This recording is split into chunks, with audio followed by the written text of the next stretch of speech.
Last night, I was volunteering at the food bank, and somebody said to me, "What are the biggest mistakes people make after divorce?"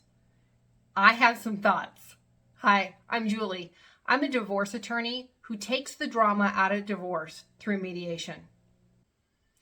One of the biggest mistakes that I see people make is by not changing their beneficiary designations. I mean, on your retirement accounts, your bank accounts, your investment accounts, your life insurance, all those assets that you fought very hard for to get awarded in your divorce, you forget to protect once your divorce is over.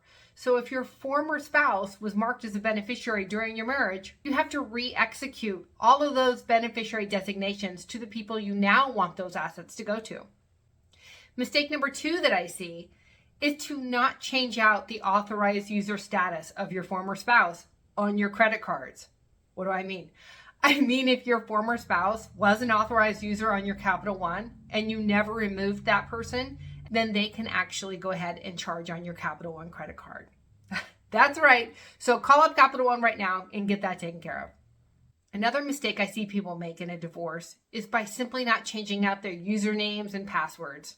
You get where I'm going. Somebody is drinking a little bit too much or smoking a little bit too much and they're making some bad decisions. And I don't mean you. I mean your former spouse.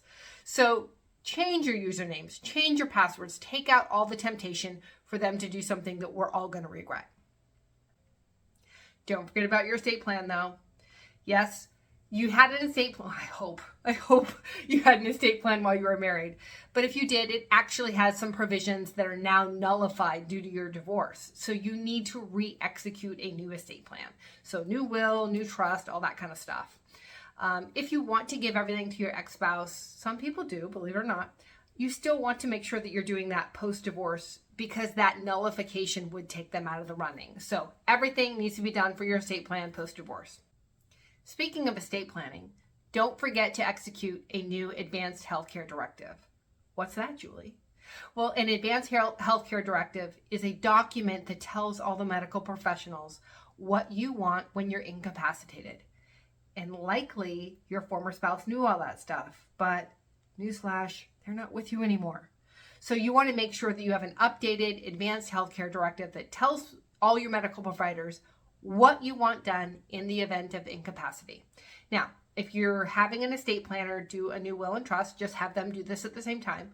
And if not, you can always do this for free. I have a link in my blog towards the Oregon Advanced Healthcare Directive for you. Speaking of healthcare stuff, don't forget to update your emergency contact. This is so much harder than it seems. I have so many clients who repeatedly update their emergency contact with the hospitals. And one system might get updated, but not another. There are so many systems within systems. These emergency contacts are like things that just keep coming back up from the dead again and again and again. So always want to update your emergency contact with both your medical providers, but most importantly, your hospitals. Finally, the biggest mistake I see people make post-divorce is getting remarried without a premarital agreement. You may not know this, but I mediate premarital agreements. I think it's such a great mechanism to make sure that your second marriage is your forever marriage, because we're going to talk about all that separate property you both brought into the marriage. What happens with it? We're going to talk about all that separate debt you brought into the marriage. What happens with that? We're going to talk about all the property and debt you're going to create during the marriage. We're going to talk about your individual kids and what happens with them and your property, your separate plus your marital. We're going to talk about, are you expected to work? If so, are you expected to work full time? We're going to talk about when you're expected to retire. We want to make sure all the things are talked about. So this final marriage is your forever marriage. Hey, if you want a mediated premarital agreement, give me a call. I'm happy to help.